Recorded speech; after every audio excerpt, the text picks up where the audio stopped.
Mukovissidozun transmembran tənzimləyici zülalı.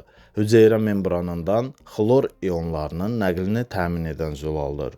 Bu zülal eptel hüceyrələrində, xüsusilə ağciyər, bağırsaq, pankreas, tüpürcək, tər vəzləri və cinsiyyət üzvlərinin eptellərində aktivdir. Bu zülal normada sehli qişaların nəmliyini qoruyur.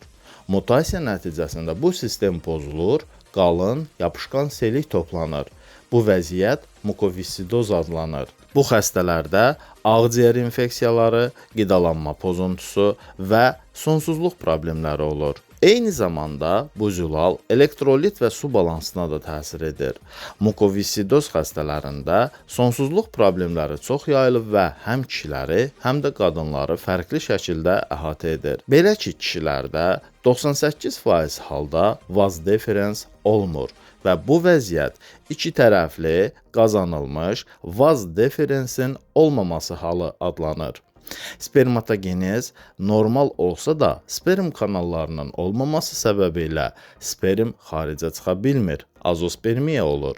Sperm almaq üçün TS, PSA kimi metodlardan istifadə olunur və süni mayalanma tətbiq edilir. Qadınlarda cinsi orqanlar adətən normal inkişaf edir, lakin qalın servikal selik sperm hərəkətini çətinləşdirir.